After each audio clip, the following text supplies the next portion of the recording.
Today's tale is about my marriage problems, which started completely innocently and unexpectedly, without any evidence that my dear wife was into something unexpected with another man. I could not tell her I was using satellites and her own phone to spy on her doings. Well, my friends, let's go to the story and see what happened in there. We, my wife Lisa, 36, our children EML, 10, and Stella, 8, and I'm Lucas Fran, 37. We're an average Scandinavian small town. We had a house, a Volvo V70, and a dog. Lisa and I met at a party, fell in love, married 12 years ago, and she is still a good-looking woman, but in no way outstanding among her middle-class friends. Our relationship was like many others, some ups, some downs, but never any real problems, neither economic nor in our sex life. I never suspected Lisa was doing anything behind my back, and I had no intentions of doing something behind her back myself. Nobody knows if such rare things as perfect families really exist, but if so, my family must have been rather close to that. Of course, we weren't living in some soap bubble and received many insights into unexpected relationship problems when several friends and acquaintances parted for different reasons. The worst of them was when the wife next door was caught in her bed with her married boss, who happens to be a cousin of my wife. The fact that the ex-neighbor, Anton Larson, was and still is my best friend, and his wife, Emma, was a good friend with Lisa, gave us a complete view into both our friends and my wife's cousin's divorces. Update: my own problems began in a totally innocent and unexpected way. Lisa works one Saturday a month, which is compensated for with free time after lunch every Wednesday. She really likes that deal so she can take care of her many errands while the kids are at school. That Wednesday, I remembered that I had forgotten to ask her about doing an errand for me. So I tried calling her at our home phone after lunch, but got no reply. I thought she was out and called her cell phone also without getting a reply, which made me slightly confused. We had recently bought identical new advanced smartphones. Lisa's main tool was the high-class camera that she used a lot for including pictures in the large number of messages she sent to friends and relatives. She cared less for most of the many other factory-included functions, several of them undeletable junk apps. I myself was more curious about all the possibilities and took my time to try most of those apps. Now I thought was the right time to use an app which would show me in a satellite picture where Lisa's phone was at that very moment. I had expected her to be at the mall or in the town center shopping area, but to my surprise, I could see she was in her car at a house just outside of town. 1 hour later, I could see she was still there. But the third time I looked, she was in the supermarket where we shopped.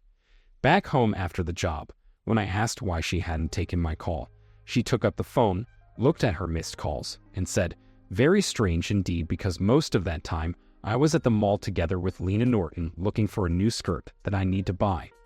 "Did you find any?" I asked. "No, but I hope for better luck the next time." "Do you intend to spend the whole weekend in fashion shops?"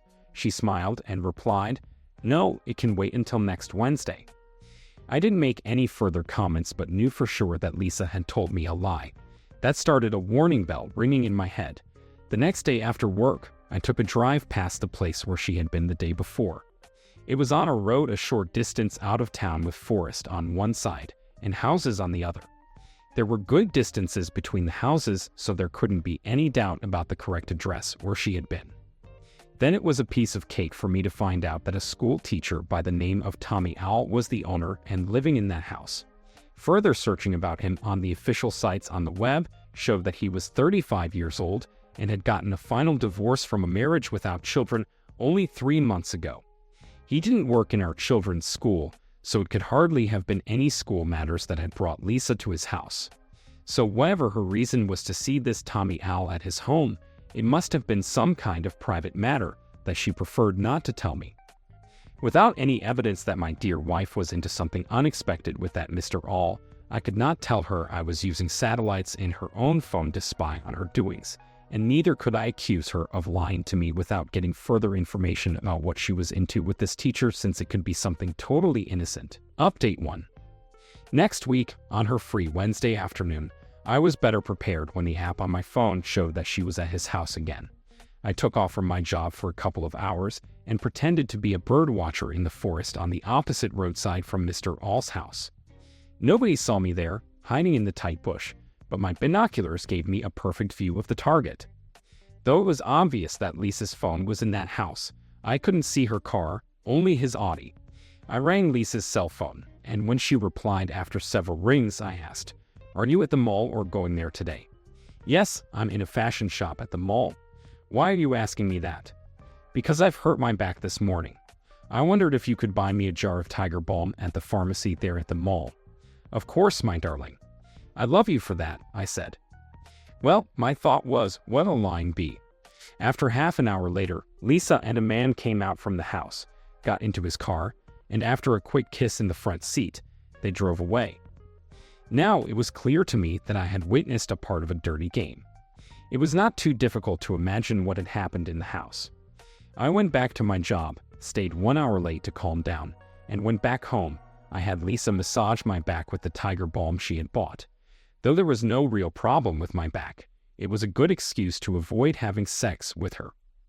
Now it was high time to make plans to stop this farce. After some thinking, my decision was clear. I would do it alone, but if Anton Larson offered to help me, it would be even better. When Anton heard about my problems, he shook his head several times and said, "I would never think that Lisa would do the same to you that Emma did to me. She must have gone crazy. She really must be totally nuts for terminating a marriage as good as yours." Then he suggested to me what to do and offered to get me what I needed to do it. I accepted. Who knew Lisa's intentions with Tommy All? Have a short-time affair? Or did she really love him and was waiting for the right time to dump me? For me, it didn't matter. She had already soiled our marriage much more than I could take. With my honor left intact, my dear wife had a strange look on her face when I declined her invitations for sex both Friday and Saturday evenings due to my aching back.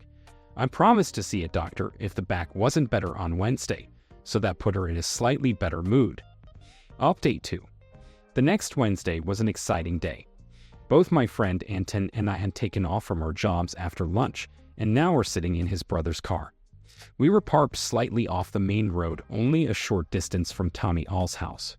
Our main interest was focused on the display of my smartphone, which showed that Lisa's phone had been at the mall for almost 1 hour, and now was in the mall main parking lot. Then it began moving in our direction.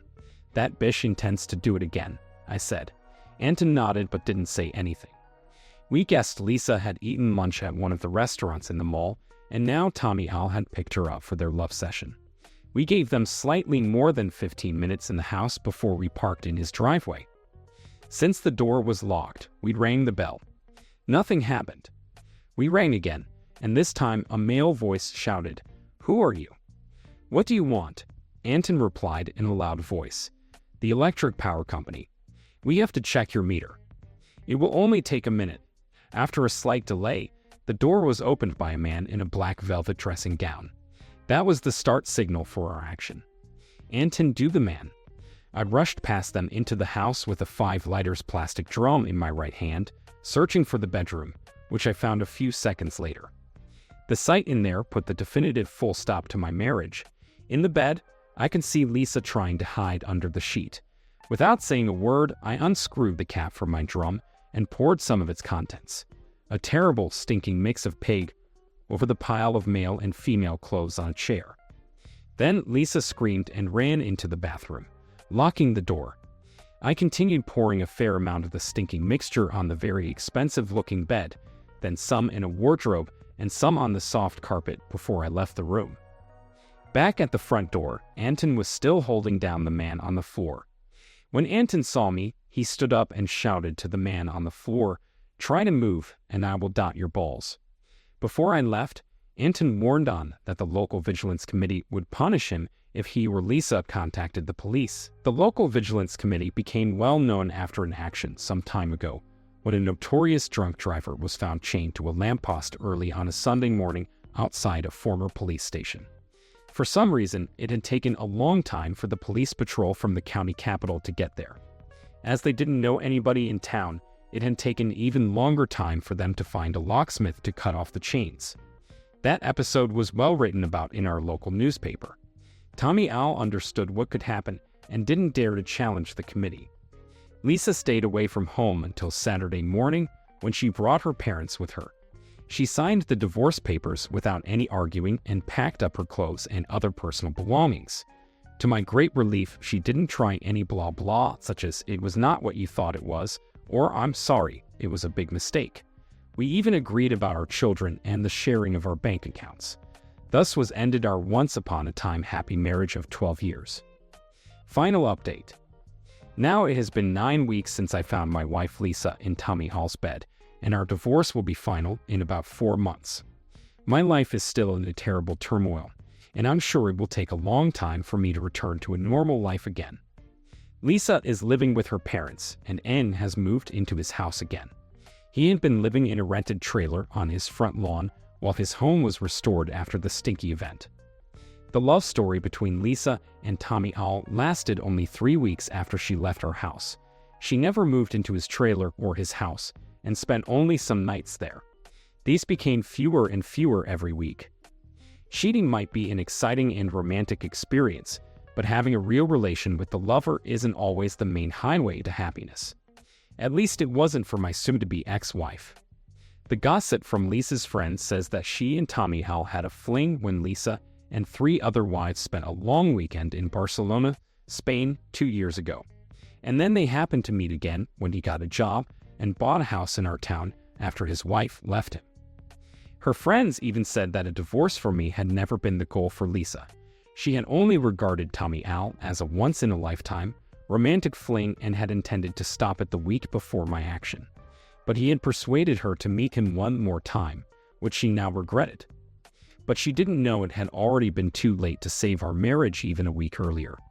However, today she knows one thing for sure. The stench of cheating quickly wafts through the air and gets caught. Let's see how the community reacts. The first one. I've always said that people wouldn't put up with the betrayal or lying from a friend, so how could you put up with it from a wife? Just like you wouldn't want the negativity like that from a friend, you excise them from your life. Another person says, "Time's in." Good, interesting story. The main question for the story is to ask the now divorced wife Lisa, why did she have sex twice, separated by a few years, when initially she and he were married but to different people? Why did she continue years later? Obviously, this was no romantic flame. She never said she was in love with her duck toy. Anyone with any sense at all knew to him she was just an easy piece of his in the past. Her promise, but eager. The reason that they were not able to sustain anything other than a sexual relationship, and then only for a few weeks after Lisa was kicked out of her home. In truth, they only had a sexual relationship that was devoid of love, affection, caring, and in no other way did they share any of life's other significant experiences. For these two, other than ducking each other, they had nothing else in common. Of course, the title for being the absolute stupid person in this story goes to wife-turned/lease. How well will a divorce do on the single meat market when she is past her prime and can't be trusted in the next relationship? Someone else from the community says, keep them coming. Would like to see what lead up to her cheating. Why is the marriage unrepairable? He should have talked to her to put her on a short leash. Why do women cheat when it almost always ends badly? The guy usually foots the bill for her cheating. I knew my wife was cheating, so I took some measures to keep my wealth. I am still friends with her but live in separate houses. If you act in haste, it will cost you. Keep your emotions in check. Another person says, a different kind of revenge, but still a good way to get revenge on a cheating wife. Again, the lights of the workshop glinted off the sapphire necklace Lucas held in his trembling hand. It was the culmination of months of meticulous effort. A piece meant to symbolize eternal love, crafted for a high-profile client. Yet, as Lucas stared at the stunning piece, its beauty felt hollow. The once calming hum of the workshop machines only amplified the storm raging within him. Moments ago, he had discovered the pregnancy test in the trash, a silent revelation that set his world spinning. 2 pink lines. Positive. A rush of emotions, joy, confusion, hope, had flooded him. But there was no celebration in Emma's voice, no whispered excitement of an upcoming child. She hadn't told him. She'd hidden it. And Lucas couldn't shake the feeling that the secret carried a darker truth. His chest tightened as he replayed the subtle shifts in Emma's behavior over the past months. Her sudden absences, the hushed tones of her conversations when Eric entered the room. The way her laughter seemed reserved for moments Lucas wasn't around. His brother's attentive demeanor toward her now felt suffocatingly deliberate. Lucas clutched the necklace tighter, the sharp edges of the setting biting into his palm. This wasn't the life he had built with Emma, the one they had promised each other. A slow dread settled over him, mingled with the flicker of anger igniting deep within. Something was terribly wrong, and Lucas was done ignoring the signs. The first hint of betrayal had come innocuously enough, a passing comment from a client. "Your wife and Eric looked cozy at that Italian place on Main Street last week," the man had said, chuckling over his coffee. "It's nice seeing family get along so well." Lucas had laughed it off then, his reply practiced and lighthearted. But later, as he lay awake that night, the comment lingered like an itch he couldn't scratch. Emma and Eric rarely interacted without him. What could they have been doing together? Pushing the thought aside, Lucas buried himself in work. But small moments continued to pile up. An order placed by Eric, a custom gold necklace engraved with Emma's name, had stopped him cold. His brother's casual explanation about it being a birthday surprise didn't sit right. The fidgeting, the too easy smile, it was enough to plant the seed of doubt. Now, with the positive pregnancy test etched into his mind, Lucas couldn't ignore it any longer. He needed answers. Lucas's hands hovered over Emma's phone that night, his chest tight with guilt and dread. She had left it unlocked on the nightstand, her laughter drifting faintly from the bathroom as she showered. It felt wrong, invasive, but the unanswered questions gnawed at him like a festering wound. He opened her messages, his breath hitching as he saw Eric's name pinned at the top. Their chat was casual at first, filled with inside jokes and innocuous updates. But then, Lucas's stomach dropped. "We need to talk about this before Lucas finds out. It's too early to say anything. He doesn't need to know yet. You've done more for me than he ever could." Lucas's hands trembled as he read the messages, the words blurring as rage surged through him. He slammed the phone down and stormed out of the room, his heart pounding in his ears. Emma emerged moments later, her smile faltering as she caught sight of his expression. "Lucas? What's wrong?" He turned to her, his voice dangerously low. "Why don't you tell me?" Her confusion quickly morphed into panic, her eyes darting toward her phone. She opened her mouth to respond, but Lucas cut her off. "Don't lie to me, Emma. I know about the messages. I know about Eric. And I know you've been hiding the pregnancy." Emma's face paled. For a moment, silence stretched between them, taut and suffocating. Then, in a voice trembling with desperation, she whispered, "Lucas, it's not what you think." But it was too late. Lucas had seen enough. Lucas barely slept that night, the weight of Emma's betrayal pressing down on him like a suffocating blanket. He had stormed out of the house to clear his head, walking aimlessly through the frigid streets. But no amount of cold air could calm the fire raging within him. By the time dawn broke, Lucas had resolved to uncover the full truth and hold everyone accountable. The opportunity came sooner than he anticipated. Emma's birthday was the following evening, a family dinner planned at his parents' house. On the surface, it was supposed to be a cheerful gathering, a celebration of Emma's day. But for Lucas, it was the perfect stage to unravel the web of lies. The dinner table was set to perfection, the warm scent of roasted chicken and apple pie wafting through the air. Lucas's mother bustled about, beaming as she served the meal. Eric was already seated, his usual confidence radiating as he laughed with their father. And Emma? Emma sat across from Lucas, her smile soft but strained, her fingers nervously twisting the napkin on her lap. Lucas observed it all in silence, his jaw clenched tight. The charade grated on him. Every laugh, every toast, a mocking reminder of the deception he'd uncovered. As the meal began, Lucas decided to test the waters. "So, Emma," he said casually, lifting his wine glass, "why aren't you drinking tonight?" The question landed like a stone, halting conversation mid-sentence. Emma froze, a faint blush rising to her cheeks as she forced a smile. "I just don't feel like it," she said lightly, her tone betraying none of her nerves. Lucas nodded slowly, his gaze cutting to Eric. His brother's hand tightened briefly on his glass, the movement subtle but noticeable. Strange, Lucas continued, his voice dangerously calm. It's almost as if you're pregnant. The silence that followed was deafening. Forks paused midair. Glasses hovered untouched. And then, with a brittle laugh, Emma confirmed it. Yes, Lucas, she said, her voice overly cheerful. I was going to tell you tonight. Surprise! We're having a baby. Lucas scanned the room, noting the way his parents exchanged tense glances. Eric's face had gone pale, his smile faltering as he reached for his water. Everyone already knows, don't they? Lucas said softly, his words sharp as knives. Except me? Emma's smile wavered, her hands trembling as she placed them on the table. Lucas, it's not like that. He cut her off, his voice rising with barely contained fury. Is it Eric's? The words detonated at the table, their impact shattering the fragile veneer of normalcy.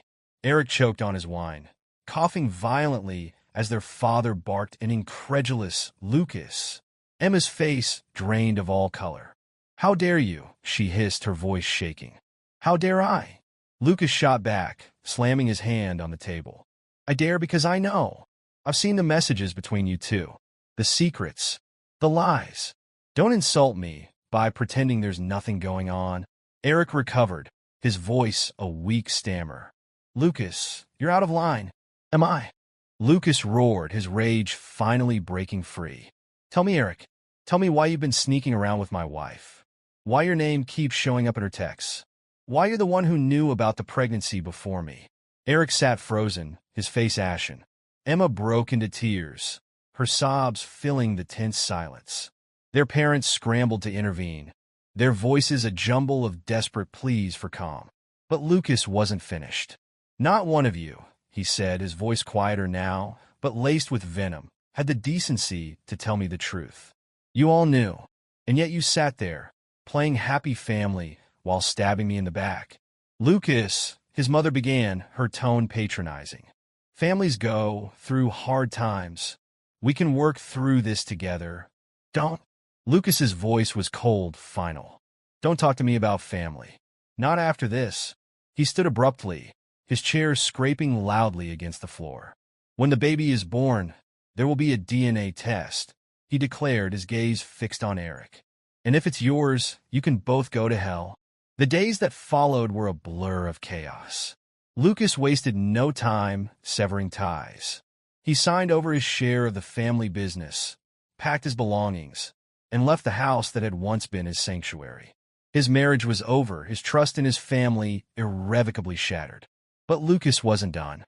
Not by a long shot. From the ashes of his betrayal, he began to rebuild, not just his life, but his legacy. He poured his energy into creating a new jewelry company, one that would rival the empire he had left behind. And as he worked tirelessly, a plan began to form in his mind.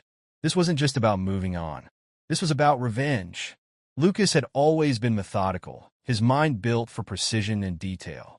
It was what made him a master jeweler, what had once made his family's business thrive under his watch. Now, that same meticulous nature became his weapon. He didn't act on impulse, didn't lash out recklessly. Revenge would take time. It would be devastating. And when it came, Eric and Emma wouldn't see it coming.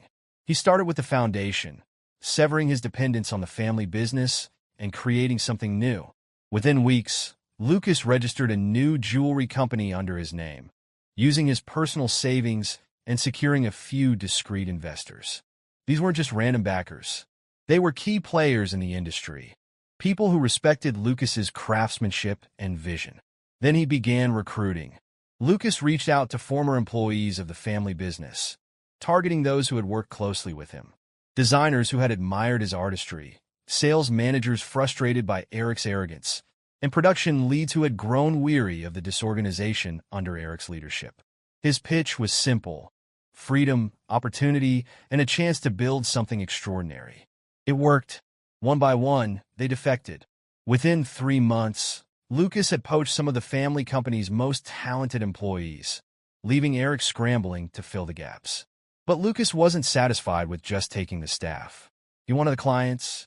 Eric's management style, or lack thereof, became Lucas's greatest ally. While Eric basked in his newfound authority, reveling in his position as the company's head, cracks began to form. Deadlines were missed. Orders were mishandled. Longtime clients grew frustrated with the poor service and lack of professionalism. Lucas saw his opportunity and moved swiftly. He reached out to those same clients, offering them the unparalleled service they had once enjoyed when Lucas was in charge. His pitch was personal. Every piece of jewelry would be a masterpiece. Every order delivered on time. He treated each client as if they were the most important, a stark contrast to the dismissive attitude they had endured under Eric. It didn't take much to sway them. By the time Lucas officially launched his company, he had already secured several high-profile clients, names that once belonged exclusively to his family's business. His debut collection, a blend of modern elegance and timeless craftsmanship, was met with widespread acclaim. Articles praised his artistry, calling his work a reinvention of luxury. Eric, meanwhile, was drowning. The pressure of running the family business, combined with the exodus of talent and clients, began to take its toll on Eric. He started drinking more, his behavior becoming increasingly erratic. Employees whispered about his outbursts in the office, his inability to make decisions, and his growing paranoia. Emma, once enamored by Eric's charm, now found herself bearing the brunt of his downfall. Their relationship, already built on shaky ground, began to crumble. Eric's infidelity, something he didn't even bother to hide, left Emma bitter and disillusioned. She had left Lucas for a man who promised her excitement and attention, only to find herself trapped with someone who treated her as disposable. Lucas heard about it all through the grapevine. Mutual acquaintances, former colleagues, even whispers in the industry, it all trickled back to him. He didn't gloat. Instead, he continued to work tirelessly, building his company into a powerhouse. But Lucas wasn't done. Lucas's crowning move came during an annual industry gala, a prestigious event attended by the biggest names in jewelry. It was an opportunity to showcase his success, to prove to everyone, including his family, that he didn't just survive the betrayal. He thrived. The night of the gala, Lucas arrived dressed sharply in a tailored suit, his presence commanding attention. His collection was the highlight of the evening, drawing admiration from critics and clients alike. But Lucas had planned something else, a moment that would seal his revenge. During his speech, Lucas spoke passionately about the values that guided his company: integrity, trust, and the importance of honoring commitments. His words were pointed, deliberate, a thinly veiled condemnation of the betrayal he had endured. Success, Lucas said, his gaze sweeping over the crowd, isn't just about what you build. It's about the people who stand with you. And sometimes, letting go of what holds you back is the only way to move forward. His words hung in the air, their weight unmistakable. Across the room, Eric's face was flushed with anger, his fists clenched at his sides. Emma, standing beside him, looked away, unable to meet Lucas's gaze. But the true climax came when Lucas unveiled his latest collection, a collaboration with one of the industry's most coveted designers. The partnership had been kept secret, a strategic move to outshine anything his family's company could offer. The reaction was explosive, with clients flocking to Lucas, eager to place orders. Eric's company, already on the brink, couldn't compete. Months later, the family business officially declared bankruptcy. The legacy Lucas's parents had built now crumbled under Eric's mismanagement. Lucas, however, felt no sympathy. Eric, defeated and humiliated, disappeared from the public eye, retreating into obscurity. Emma, left to raise her child alone, reached out to Lucas once, an email apologizing for everything she had done, begging for forgiveness. Lucas never replied. His parents, once so loyal to Eric, now lived in quiet regret. The loss of their company, combined with the fractured relationships in their family, left them isolated and broken. As for Lucas, he thrived. His company became a beacon of excellence, a testament to his resilience and determination. Though the scars of betrayal would always remain, Lucas found solace in the life he rebuilt, a life defined by strength, success, and the knowledge that he had risen above it all. Lucas leaned against the floor-to-ceiling window of his office, gazing out at the bustling city below. The skyline sparkled under the evening lights, a testament to the vibrancy he now felt in his life. His new company was thriving beyond his wildest expectations. Orders flooded in from around the world, and every piece he designed felt like a personal triumph over the past. But despite his success, there were moments when the shadows of betrayal still crept into his thoughts. Late at night, when the world was quiet, Lucas would remember the family dinners, the laughter that once echoed in his parents' home, the trust he had placed in Emma and Eric. Those memories, bittersweet and sharp-edged, reminded him of everything he had lost and everything he had gained by walking away. One afternoon, as Lucas was finalizing the sketches for his upcoming collection, his assistant knocked on the door. "Mr. Grayson," she said, her tone hesitant. "There's someone here to see you. She doesn't have an appointment, but she says it's important." Lucas raised an eyebrow. "Who is it?" The assistant shifted uncomfortably. "It's Emma." Lucas hadn't seen Emma since the divorce was finalized. He had avoided any news about her, refusing to let her hold any power over him.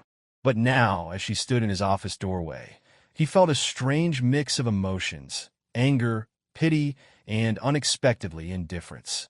Emma looked different. Her once bright eyes were dull, her posture defeated. She held a small handbag tightly, as if clinging to it for support.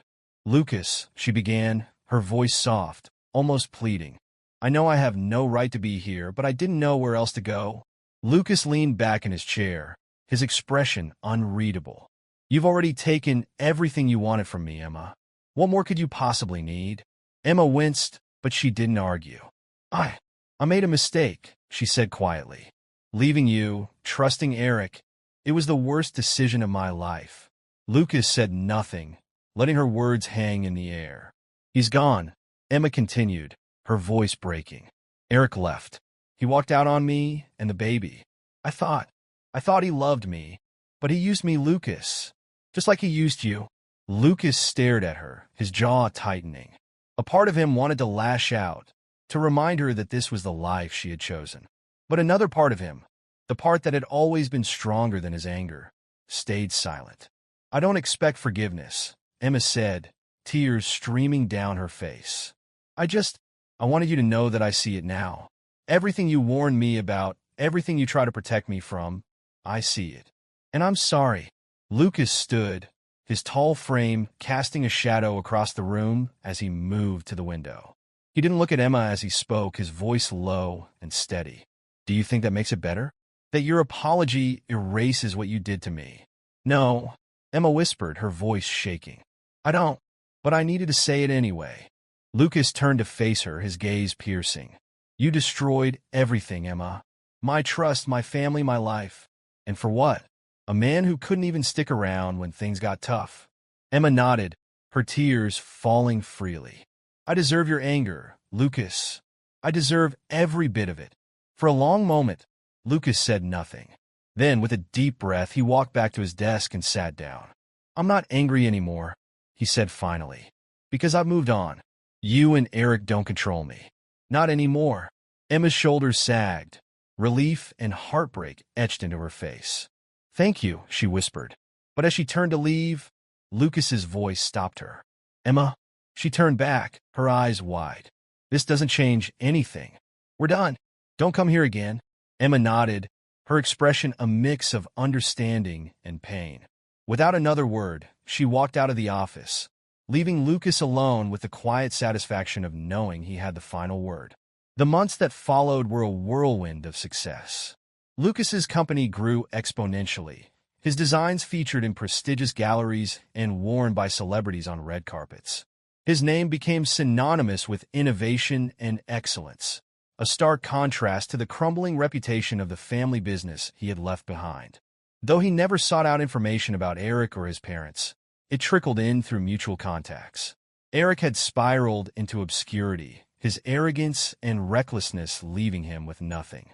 Their parents, once so proud of their legacy, now lived in quiet shame, their wealth drained by Eric's failures. Lucas, however, refused to let their downfall consume him. He had risen from the ashes of betrayal, creating a life that was stronger, brighter, and entirely his own. And as he stood on the balcony of his penthouse one evening, the city lights stretching out before him like a tapestry of possibility, Lucas allowed himself a rare smile. For the first time in years, he felt free. The soft melody of a violin wafted through the dimly lit Italian restaurant, mingling with the faint clinking of glasses and hushed murmurs of other diners. Jake absent-mindedly traced the edge of his wine glass, his eyes on Lily, who sat across the table, unusually quiet. For as long as he could remember, this had been their spot, a place of solace, where they could reconnect amidst the chaos of life. But tonight something was off. Lily's eyes darted nervously around the room, her fingers fidgeting with the corner of her napkin. The smile that usually lit up her face seemed forced, the light in her gaze replaced with a flicker of hesitation. Jake's stomach churned. He knew her well enough to sense when she was holding back, but nothing could have prepared him for what came next. "I've been thinking," Lily began, her voice forcibly casual, though her hands betrayed her nerves as they twisted the silver ring she always wore. Jake leaned forward, his brow furrowing. "About what?" Lily hesitated, taking a deep breath as if gathering courage. Then, with the same nonchalance one might use to suggest a change in dinner plans, she said, "Maybe we should allow each other a free pass. Just one night to explore." The words hit Jake like a freight train. For a moment, he thought he'd misheard. He blinked at her, waiting for a smile or a laugh, something to indicate this was a joke. But Lily's expression remained serious, a flicker of excitement in her eyes as she gauged his reaction. "A free pass," he repeated, his voice low and steady, masking the storm of emotions raging inside him. "Yes," she said quickly, as if relieved the words were finally out. Just once, to see if we're missing out on anything. It's not about us, Jake. It's just curiosity." Jake's grip on his wine glass tightened, the cool surface pressing against his palm. The idea of Lily, his Lily, being with someone else was unfathomable. And the casual way she suggested it, as if it were no more consequential than trying a new hobby, left him speechless. "You mean," he began carefully, "you want to sleep with someone else?" "Not permanently," Lily clarified, her tone light. "Just once. To spice things up." Spice things up. The phrase twisted in Jake's mind like a knife. He'd spent years building a life with her, pouring his heart and soul into their relationship. And now, she wanted to throw it all away for a fleeting thrill. He forced himself to smile, though it felt more like a grimace. "If that's what you want, Lily, we'll talk about it later." Her face lit up with relief, mistaking his composure for agreement. "I think it'll be good for us," she said, her tone brightening. Jake barely registered her words. He was too busy battling the tidal wave of anger, betrayal, and heartbreak threatening to consume him. For the rest of the meal, he maintained a facade of calm, responding to her chatter with nods and polite murmurs. But inside, he was unraveling. The ride home from the restaurant was a strained silence, broken only by the faint hum of the engine. Jake's hands gripped the steering wheel so tightly his knuckles turned white, but his face betrayed none of the turmoil within. Lily hummed softly beside him, as though the evening had been a success. She didn't seem to notice the storm brewing in the man she called her husband. Jake glanced at her out of the corner of his eye. How could she sit there so calmly, so carelessly, after what she had just suggested? As they pulled into their driveway, Jake killed the engine but made no move to get out. His mind was a whirlwind of thoughts. He had to stay calm, had to think clearly. Acting in anger would give her the upper hand, and he wouldn't let that happen. "You coming?" Lily asked brightly as she stepped out of the car. Jake nodded silently, following her inside. The house felt colder than usual, the familiar warmth replaced by an oppressive heaviness. He watched Lily kick off her heels and head to the kitchen, her carefree demeanor like salt in an open wound. "I'm going to bed," he muttered, his voice devoid of emotion. Lily paused, a flicker of uncertainty crossing her face. "You okay?" Jake forced a smile. "Just tired. Long day." She hesitated, then shrugged. "All right. I'll be up soon." Jake lay in bed, staring at the ceiling. The weight of her words pressed down on him, each syllable replaying in his mind like a broken record. A free pass. How could she reduce their marriage to something so trivial? His phone buzzed on the nightstand, pulling him from his thoughts. It was Max, his oldest friend, who had always been a steady presence in his life. "You good?" The text read. Jake stared at the screen, his fingers hovering over the keyboard before he typed a response. "Not really. Can I call?" The phone rang almost immediately. "What's up?" Max's voice was laced with concern. Jake took a deep breath, his words spilling out in a rush. He recounted everything. The dinner, Lily's suggestion, the hollow way she'd looked at him as if their years together meant nothing. When he finished, there was a long silence on the other end of the line. "Jake," Max finally said, his tone firm, "this isn't on you. This is about her. She's the one who's lost respect for what you've built together. But listen to me, you have to stay calm. Don't let this break you. If you want to give her that freedom, fine, but do it on your terms." Jake nodded, even though Max couldn't see him. "You're right. I won't act out of anger. But I can't let this slide, either." "Good. Whatever you need, I'm here." After hanging up, Jake felt a strange sense of clarity. He couldn't control Lily's actions, but he could control his response. He wasn't just going to sit back and let her walk all over him. No, he was going to show her exactly what it meant to take him for granted. The days that followed were eerily normal. Lily seemed convinced that Jake had accepted her idea, and her demeanor shifted. She was more affectionate, more attentive, as if compensating for her guilt, or perhaps celebrating her newfound freedom. Jake played along, masking his resentment with a calm, detached demeanor. He watched her closely, analyzing every word, every movement. She was hiding something. He could feel it. One evening, as they sat on the couch watching a movie, Jake decided to test the waters. "So," he said casually, "have you thought about who you'd use your free pass on?" Lily froze for a fraction of a second, her reaction so brief it might have gone unnoticed by anyone else. But Jake caught it. Her laugh was light, but it didn't reach her eyes. "Of course not, Jake. It's not like I have anyone in mind. I just thought we both needed something fresh." "Fresh," Jake repeated, the word bitter on his tongue.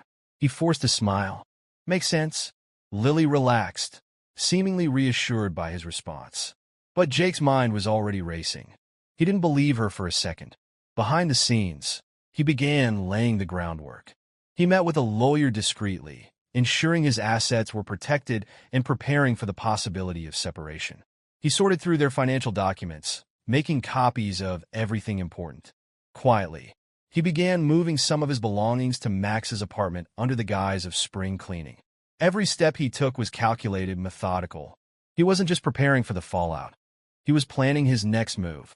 The clock on the wall ticked louder than usual, each second dragging like an eternity. Jake sat in the living room, feigning interest in the sports channel, though his mind was elsewhere. Lily had been buzzing with excitement all day, her plans for the evening carefully disguised as a girls' night out. "You don't mind, do you?" she had asked earlier, her tone almost too casual. "Not at all," Jake had replied, his expression unreadable. But as she descended the stairs now, dressed in a way she hadn't for him in years, Jake's stomach churned. Her fitted black dress hugged her curves, the soft scent of her perfume filling the room like an unwelcome intruder. "Wow," he said, his tone neutral. "You look ready for a good time." Lily smiled, her cheeks flushing slightly. "Thanks. Don't wait up, okay? It might get late." Jake's jaw tightened, but he forced a small smile. "Have fun." As the door closed behind her, the house fell into a heavy silence. Jake sat motionless, staring at the blank TV screen. He had expected this moment, prepared for it even, but the pain was sharper than he had anticipated. He poured himself a drink, the amber liquid swirling in the glass as he tried to steady his thoughts. Hours passed, each one heavier than the last. He imagined her out there laughing, dancing, maybe even no. He pushed the thought away, but it clung to him like a shadow. At 2 a.m., the sound of the front door opening snapped him out of his daze. He stayed seated as Lily entered, her heels clicking softly against the hardwood floor. Her makeup was slightly smudged, her hair disheveled in a way that set Jake's teeth on edge. "Hey," she said, her voice light but tinged with an awkwardness she couldn't quite mask. Jake glanced at her, his expression unreadable. "You're back late?" "It was fun," she replied, avoiding his gaze. Just girl stuff?" Jake nodded, standing slowly. "I hope you got what you wanted out of it." Lily froze, her smile faltering. "What do you mean?" "Nothing," Jake said, brushing past her. "Good night, Lily." Her eyes lingered on him, a flicker of uncertainty in her expression. But Jake didn't look back. The next morning, the air between them was heavy. Lily seemed nervous, her cheerful facade cracking under the weight of Jake's silence. Over breakfast, he decided it was time to confront her. "So," he began, his tone deceptively light, "did you enjoy your free pass?" Lily nearly choked on her coffee. "Jake!" "No, really," he continued, leaning back in his chair. "Was it everything you hoped for?" "It wasn't like that," she stammered, her cheeks flushing. "It was just one night. It doesn't mean anything." Jake's calm exterior began to crack, his voice dropping to a dangerous low. "Doesn't mean anything? You tore apart our marriage for a cheap thrill. And you think it doesn't mean anything?" Lily's eyes widened, her mouth opening and closing as she struggled to find words. I thought it could bring us closer. I didn't mean..." "You didn't mean to betray me?" Jake snapped, standing abruptly. "Because that's what you did, Lily. You took everything we built and threw it away." Her voice broke as she reached for him. "Jake, please. I was wrong. It didn't mean anything. I swear." Jake stepped back, his gaze cold. "You wanted freedom. You got it. And now, so will I." Lily's face crumpled, but Jake didn't stay to watch her tears. He walked out of the house, the door slamming behind him. Jake's withdrawal was deliberate and thorough. He packed his belongings over the next few days, moving into Max's apartment while Lily watched helplessly. Her attempts to bridge the growing chasm between them were met with icy silence. "Jake, please," she begged one evening, tears streaming down her face. "We can fix this. Just tell me how to make it right." "You can't," Jake replied flatly, not even looking at her. Lily's desperate apologies only fueled his resolve. Every tear, every plea was a reminder of how easily she had dismissed their bond for her selfish whims. Meanwhile, Jake began his subtle campaign. He contacted mutual friends, dropping vague but suggestive comments about moving forward and finding someone who valued loyalty. The rumors spread like wildfire, eventually reaching Lily. The house felt emptier with each passing day. Jake's absence was tangible, an oppressive void that seemed to grow with every box he took to Max's apartment. Lily sat alone in the living room, staring at her phone, willing him to call, text, anything. But her screen remained dark. When she ventured out to meet friends, their smiles seemed forced, their words too carefully chosen. Lily picked up on the subtle shift in their behavior, the knowing glances exchanged when she wasn't looking. Jake's quiet campaign was working. One evening, she overheard a whispered conversation at a mutual friend's party. "I heard Jake's moving on," one voice said. And honestly, who could blame him? Lily's stomach dropped. She approached the group, forcing a laugh to mask her growing panic. "What's this about Jake?" The women exchanged awkward glances before one of them spoke. "Oh, nothing serious. Just rumors." Lily's forced smile wavered. "What kind of rumors?" Her friend hesitated, then sighed. "That he's seeing someone." "Honestly, Lily, we're all surprised he lasted this long. He deserved better." The words stung more than she expected. She left the party early, her mind racing. Was it true? Was Jake really seeing someone else? The thought clawed at her, growing into a gnawing obsession. Jake watched the fallout unfold from a distance, every piece of his plan clicking into place. The whispers, the rumors, the carefully planted seeds of doubt. All of it was leading Lily exactly where he wanted her. His next move was calculated. One evening, he posted a cryptic message on social media, grateful to be moving forward with someone who values loyalty and trust. Excited for what's ahead. The post was deliberately vague, but its impact was immediate. Within minutes, his inbox was flooded with messages from friends, acquaintances, and even strangers. But the one message he was waiting for didn't come until hours later. Lily's name lit up his phone screen. He let it ring. Then it rang again. And again. Finally, he picked up, his tone cool and detached. "What is it, Lily?" "Jake," she began, her voice trembling. "I saw your post. Is it true? Are you seeing someone?" Jake paused, letting the silence stretch long enough to make her squirm. "What does it matter to you?" "It matters because I still love you," she blurted out, her words spilling over each other. "I know I made a mistake, Jake. I know I hurt you. But we can fix this. Please, tell me it's not true." Jake's lips curled into a bitter smile. "You want a freedom, Lily? I'm just following your lead." Her sobs echoed through the phone, but Jake remained impassive. "Good night, Lily," he said, hanging up without another word. Lily's desperation deepened in the weeks that followed. She left tearful voicemails, poured her heart into long texts, and even showed up unannounced at Max's apartment. Jake ignored her at every turn. But he wasn't done yet. He had one last move to make, one that would ensure Lily truly understood the gravity of her actions. Jake contacted a real estate agent to list their house, the very home they had built together. It was the final symbol of their life as a couple, and dismantling it was a deliberate choice. He left the papers on the kitchen counter one evening, knowing Lily would see them when she came by to pick up her mail. The phone call came an hour later. "Jake, what is this?" she demanded, her voice thick with panic. "It's a sale agreement," Jake replied evenly. "We don't need the house anymore." "But it's our home," Lily cried. "It was," Jake said coldly. "But that ended the night you decided we needed a free pass." Jake chose the same Italian restaurant for their final confrontation, the place where it had all begun. It was poetic, in a way, to end things where the cracks in their marriage had first surfaced. When Lily arrived, she looked like a shadow of the woman she had been. Her face was pale, her eyes red and swollen from sleepless nights. She slid into the seat across from Jake, her hands trembling as she reached for the water glass. "Jake," she began, her voice barely above a whisper. "Please, don't do this. I know I messed up. I thought having that freedom would make me feel alive again. But I was wrong. I lost sight of what we had, and I'll never find it again." Jake studied her for a long moment, his face unreadable. "Lily," he said finally, "when you asked me for that free pass, you didn't just ask for one night.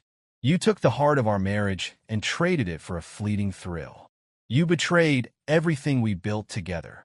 Tears streamed down her face as she reached for his hand. "I'll do anything, Jake. Please, just give me one more chance." But Jake shook his head, his expression resolute. "You already had your chance, Lily. You wanted a free pass, and now you have it. A free pass to move on without me."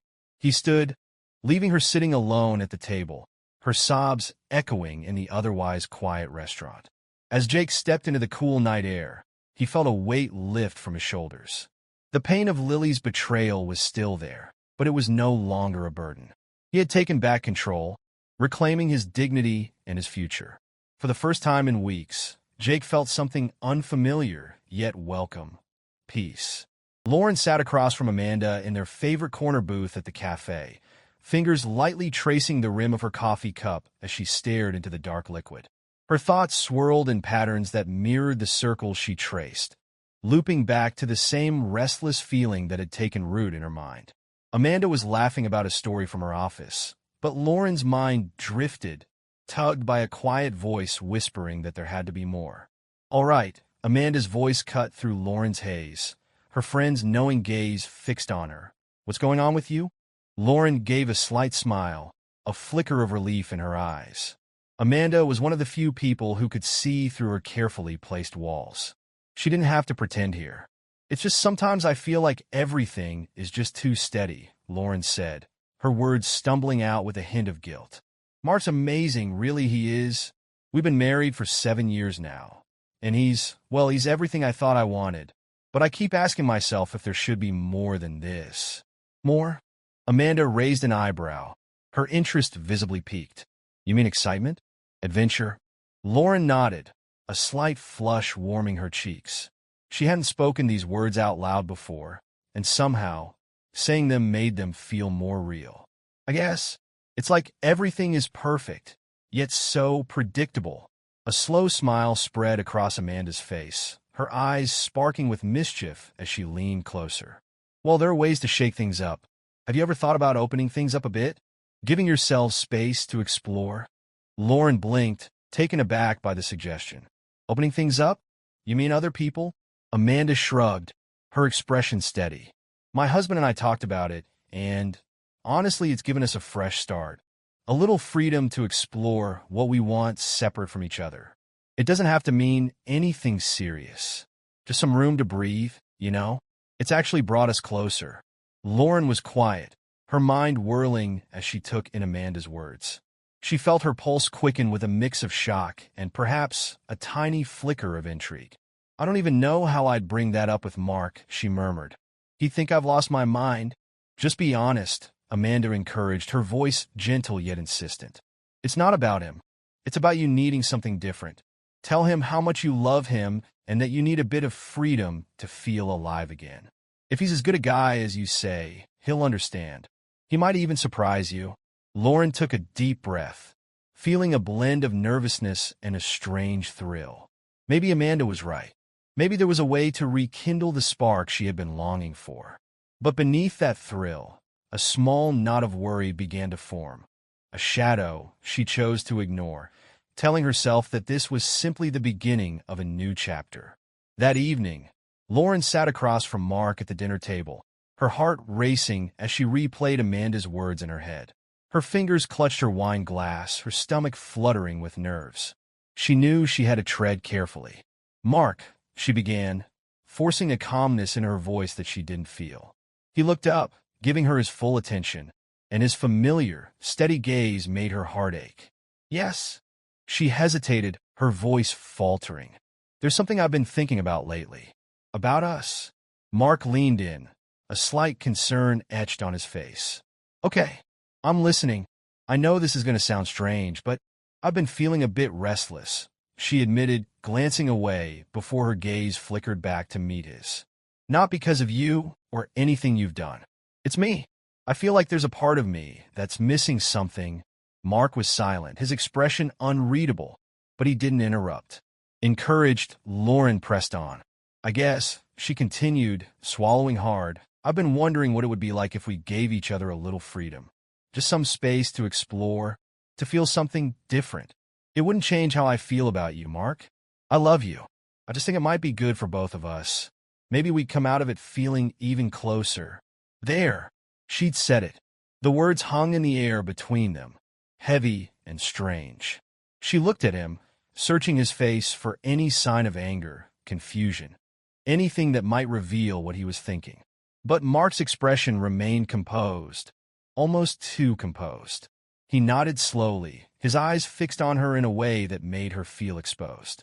"So, you want to open things up?" he asked, his voice calm measured. She nodded, her heart pounding. "Just for a while, just to see what it's like." Mark leaned back in his chair, crossing his arms. He was silent for a moment, his gaze unwavering. "I see," he replied, his voice soft but firm. "If that's what you need, Lauren, I won't stand in your way." A wave of relief washed over her, yet a strange unease crept in alongside it. His reaction was so calm, so controlled. She'd expected some resistance, maybe even anger. But here he was, nodding in agreement, his eyes distant yet focused. He leaned forward, a faint edge in his voice. "But this freedom, this would go both ways, wouldn't it?" She felt a flicker of apprehension, but managed a nod. "Yes, of course, if that's what you want." Mark's gaze didn't waver, but his expression softened into a faint, unreadable smile. "I appreciate that," he said quietly. "If this is truly what you want, then let's see how it goes." His words lingered in the air, their simplicity masking something she couldn't quite grasp. The calmness that had once reassured her now left her unsettled, like she'd ventured into unknown waters without fully knowing how deep they ran. "Thank you, Mark," she whispered, a tentative smile crossing her lips. But as he returned her gaze, a feeling nagged at the back of her mind, a quiet, insistent voice warning her that she'd just set something irrevocable into motion. Lauren was still reeling from her conversation with Mark when she met Amanda a few days later. She told her about Mark's surprising acceptance, about the way he'd agreed without hesitation. "See? I told you he'd understand," Amanda said, her eyes gleaming with approval. "He's probably thrilled about it. Men like to act calm, but I'm sure he's excited too." "Maybe," Lauren replied, frowning as she sipped her coffee. "It's just he was so calm. Too calm. I keep wondering if he's really okay with it, or if he's just pretending." Amanda laughed, waving her hand dismissively. "You're overthinking it. He's a grown man. He'll be fine. Now, the important question is, when are you going to get started?" Lauren felt a mix of nerves and excitement ripple through her, a thrill that made her pulse quicken. "I don't know," she admitted, "but I feel like I can finally breathe." "Well then," Amanda grinned, a mischievous glint in her eyes. "Why don't we start tonight? I know a place you'd love. Trust me, it's going to be unforgettable." A spark of excitement ignited within Lauren. For the first time, she felt alive in a way she hadn't in years. Little did she know, the choice she was making tonight would lead her down a path far darker than she'd imagined, where Mark's quiet acceptance would reveal itself as something far more dangerous than she could foresee. The club pulsed with energy, and the air was thick with laughter, music, and the faint scent of perfume mingling with sweat. Lauren felt her senses come alive the moment she stepped inside with Amanda. It had been years since she'd been in a place like this, surrounded by people who moved freely, uninhibited, caught up in the night's thrill. Amanda flashed a wicked grin, her eyes scanning the room with practiced ease. "Let's grab drinks. I'll introduce you to some friends." Her tone was light, her movements confident, as if she belonged in this space. And tonight, she wanted Lauren to feel the same. They wove through the crowd, Lauren's heart racing as she let herself be led. Everything around her felt new, charged with excitement. Her nerves faded with each step deeper into the thumping, lively crowd. They reached the bar, and just as Amanda ordered 2 cocktails, a familiar face caught Lauren's eye. At first, she couldn't place him, but then it clicked. It was Charlie, a colleague from work, someone she'd only ever seen in the fluorescent-lit halls of their office building. Here, under the soft, shifting lights, he looked different. His shirt sleeves were rolled up, his hair tousled, a relaxed smile on his face that hinted at mischief. He noticed her and broke into a wide grin, walking over with a confidence she hadn't seen in him before. "Lauren, I didn't expect to see you here." She felt a thrill as he greeted her, something about this chance encounter sparking an unfamiliar excitement within her. She smiled, hoping her voice sounded casual, even as her pulse quickened. "Same goes for you. I didn't know you came to places like this." Charlie shrugged, a playful glint in his eyes. "I don't usually, but I think tonight might be a special night." He turned to Amanda, greeting her politely before focusing his attention back on Lauren. "Care to dance?" The words hung in the air, and for a brief moment, Lauren hesitated. But Amanda nudged her with a wink, mouthing, "Go for it." And so, she did. The music enveloped them as they moved on the dance floor, the bass pulsing through Lauren's body, grounding her in the moment. Charlie was close, his movements in sync with hers, his eyes never leaving her face. There was an unspoken connection, a tension that hadn't been there in the sterile office setting. Here it felt natural, almost inevitable. As they danced, Lauren felt the world around her fade. The music, the lights, the people, they all blurred into the background, leaving only her and Charlie. She felt his hand on her waist, his touch warm and steady, grounding her even as her thoughts spun. It was a sensation she hadn't felt in years, a pure, thrilling rush that made her feel alive. When the song ended, they stepped away from the crowded dance floor, finding a quieter corner near the bar. Charlie leaned in, his voice low, a hint of something more than friendship in his tone. "You're different tonight," he said, his eyes searching hers. Lauren felt a blush rise to her cheeks, her heart racing at his words. She didn't quite know what to say, so she simply smiled, her voice a soft murmur. "Maybe I'm just trying something new." Charlie chuckled, leaning in closer. "I like this side of you." The words settled over her, igniting a thrill that swept away the last of her reservations. This wasn't just an experiment anymore. It was something real, something electric. She felt herself leaning in, closing the distance between them, her heart pounding as she allowed herself to be caught up in the moment. And then their lips met, and the world tilted. The kiss was gentle at first, tentative, but it quickly deepened, fueled by a need neither of them had expected. Her hands found their way to his shoulders, steadying herself, and for a moment, she forgot everything. Mark, her marriage, her old life. In that instant, there was only Charlie and the thrill of breaking free. When they finally pulled apart, breathless, Lauren found herself smiling, her cheeks flushed. She had crossed a line tonight, a line she couldn't uncross. But as she looked into Charlie's eyes, she couldn't bring herself to regret it. Lauren woke the next morning with a strange mix of exhilaration and unease. She lay in bed, staring at the ceiling, replaying the events of the night. The kiss, the music, the feeling of being someone new, someone free. She felt alive in a way she hadn't in years. But now, in the soft morning light, her thoughts drifted to Mark, to the calmness he'd shown when she'd broached the idea of an open marriage. She couldn't shake the memory of his reaction, the way he'd simply accepted her request, no questions asked. It had been too easy, too calm, as if he'd been expecting it. The thought stirred something uncomfortable within her, a feeling she pushed down as she forced herself out of bed. Mark was already up, his briefcase by the door, the faint aroma of coffee lingering in the air. She found him in the kitchen, his back to her, as he poured a second cup of coffee. He turned when he heard her footsteps, offering a warm smile. "Good morning," he said, his voice steady, almost cheerful. "How was your night?" The question caught her off guard. She hadn't expected him to ask, especially not with that easy, relaxed tone. She felt a pang of guilt, but managed to smile. "It was good. Just a few drinks with Amanda."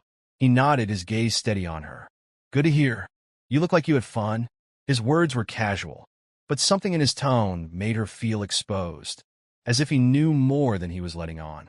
She looked away, her smile faltering. "Thanks. Are you heading into work?" "Yeah," he replied, taking a sip of his coffee. "Busy day ahead. I'll probably be working late tonight." Lauren felt a strange sense of relief at his words. It meant she'd have more time to sort out her feelings, to make sense of what she'd done. She forced a smile, her voice light. "Well, don't work too hard." Mark nodded, his gaze lingering on her for a moment before he turned to leave. As he walked out the door, she felt a nagging sense of unease settle over her, as if something unseen was lurking beneath his calm exterior. She tried to shake it off, telling herself it was just her own guilt. But deep down, a small voice whispered that Mark's calm acceptance might not be as innocent as it seemed. Over the next few weeks, Lauren's life transformed. She found herself texting Charlie almost daily, their conversations light and flirtatious, filled with a playful energy that left her smiling at her phone like a teenager. It was an escape, a thrill that lifted her spirits in a way she hadn't felt in years. But with each message, each secret meeting, the guilt gnawed at her. Every time she came home, she felt Mark's calm, steady presence as a weight, a reminder of the life she was slowly leaving behind. He never asked questions, never pried. Instead, he offered her a serene smile, as if he were truly happy to give her the freedom she'd asked for. And yet, there were moments when his calmness felt almost calculated, his quiet acceptance a mask she couldn't see behind.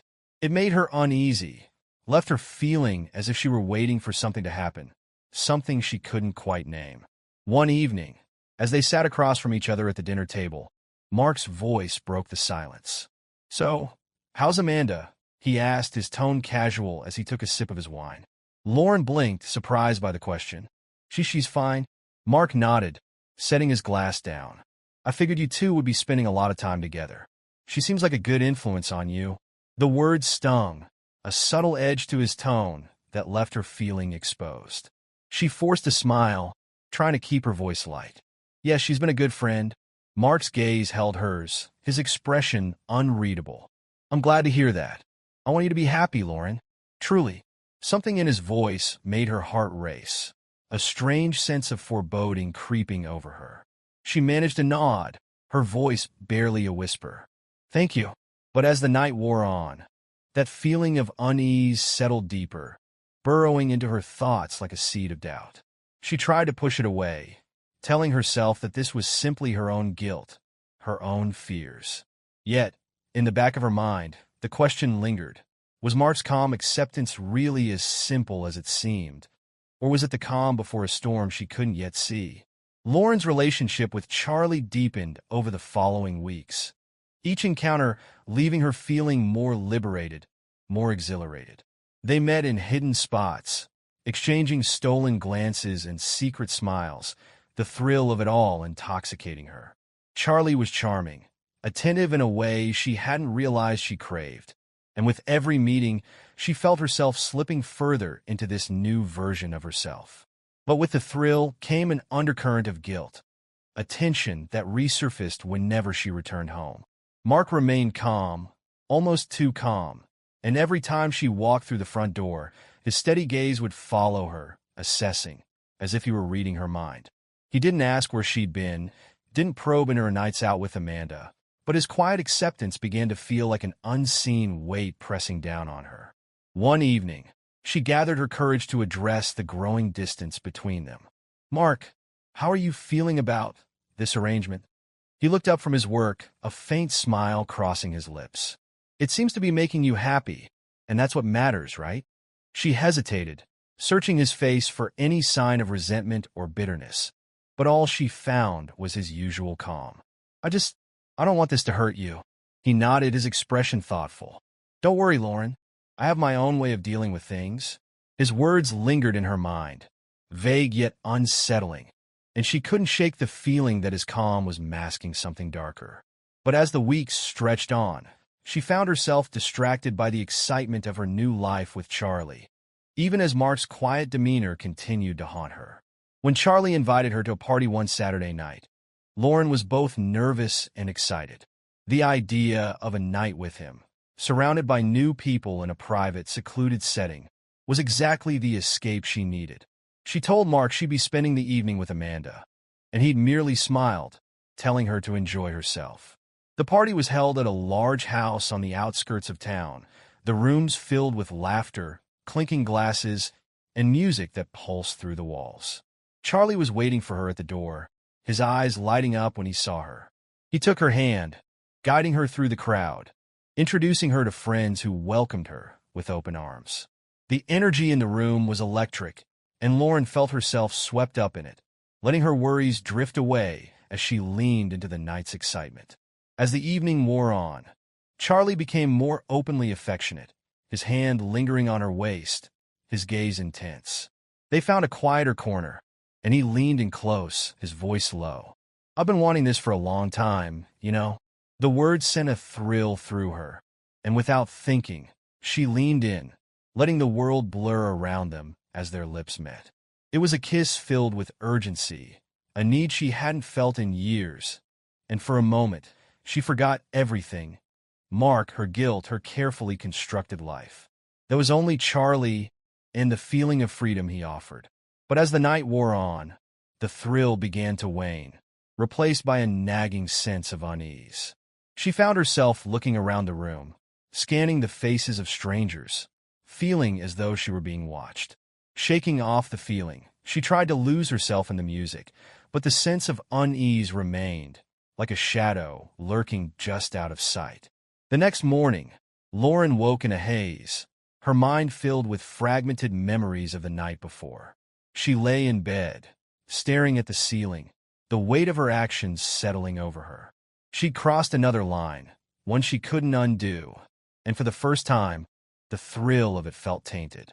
When she returned home, Mark was sitting at the kitchen table, sipping his coffee, his expression as calm as ever. She braced herself for questions, an interrogation, maybe even a confrontation. But all he did was offer her a faint smile, setting his mug down with a quiet clink. "Have a good night?" he asked, his tone casual. Lauren's heart raced, and she forced herself to meet his gaze, searching for any hint of anger or resentment. But his eyes were calm, almost too calm, and she felt her stomach twist. Yeah, just some drinks and dancing, she replied, her voice shaky. He nodded, his expression unreadable. Good. You deserve to have fun. She couldn't shake the feeling that he knew more than he was letting on, that he was watching her with a silent knowledge that left her feeling exposed. But he didn't press her, didn't ask questions, and as the days passed, his silence became a presence of its own, heavy and suffocating. It was a week later when the first hint of Mark's plan surfaced. Lauren was going through her work emails when she noticed a strange look from one of her colleagues. She brushed it off, chalking it up to her own paranoia. But as the day wore on, more colleagues began to avoid her, their usual friendliness replaced by cold, polite distance. She tried to ignore it, but when her supervisor called her into his office, her heart sank. "Lauren," he began, his expression grim, "we've received some concerning information about your recent activities. There have been complaints about unprofessional conduct, and I'm afraid we're going to have to open an investigation." Her mind reeled as he laid out the details. Personal messages, photos, all things she thought had been private. She felt a wave of nausea as she realized that Mark must have been the one behind this, quietly collecting evidence, preparing to dismantle her life from the shadows. When she returned home that night, she found Mark sitting in the living room, his expression calm as ever. She wanted to scream, to confront him, but the cold detachment in his eyes stopped her. "Why are you doing this?" she asked, her voice breaking. He tilted his head, his gaze steady.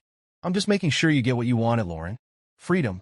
The word hung between them, twisted and bitter, and she felt the full weight of his revenge settle over her. Over the next few weeks, Lauren's life crumbled. The investigation at work escalated. Her reputation shattered as more details emerged. Friends distanced themselves, and even Amanda, who had encouraged her to pursue her freedom, grew cold, her support disappearing when the consequences became too much to ignore. Her phone calls to Mark went unanswered, his presence in her life reduced to a formal wall of silence. She tried to reach him, to explain herself, but it was as if he'd vanished, leaving her alone to face the fallout. One morning, she found a note slipped under her door, a message from Mark's lawyer confirming their divorce proceedings. The words felt like a death sentence, a final blow to a life she destroyed with her own hands. She sank to the floor, the paper crumpled in her hand, her mind racing with memories of everything she'd thrown away. Desperate for closure, she finally managed to arrange a meeting with Mark. They met in a quiet, neutral setting, a small cafe where they'd once shared happy moments. But now, the warmth was gone, replaced by a chilling silence as they sat across from each other, the weight of their shared history pressing down on them. "Mark, please," she began, her voice trembling. "I never meant for it to end this way. I thought this would bring us closer, somehow." He looked at her, his expression unreadable, his calmness more unnerving than ever. "Lauren," he said quietly, "if you really believe that, then you were blind to the damage you were doing from the start. I loved you, trusted you. But when you brought up this idea of an open marriage, I knew something was already broken. So I just waited." Her heart twisted at his words, the finality in his tone cutting deeper than she'd expected. "I made a mistake, a terrible mistake, but I thought we could fix it somehow." He shook his head, a faint sadness in his eyes. "You didn't just make a mistake, Lauren. You broke our trust. And trust, once broken, doesn't come back. You wanted freedom, and now you have it. Enjoy it." He stood, leaving her alone in the cafe, his final words echoing in her mind. She'd gambled with everything she had, and now she was left with nothing. In the weeks that followed, Lauren was left to pick up the pieces. Her career was gone, her friends scattered, and her marriage reduced to a memory she couldn't escape. She spent her days in isolation, haunted by the choices she'd made and the life she'd lost. She often thought of Mark, of the calm, quiet revenge he'd enacted, a plan so meticulously executed that it left no room for redemption. She had gambled everything for a taste of freedom, and now, all she had was the hollow echo of her own mistakes. In the end, Lauren found herself truly alone, the weight of her choices pressing down on her with a relentless, unforgiving force. The life she'd once taken for granted was gone, leaving her to face a future shaped by the mistakes she could never undo.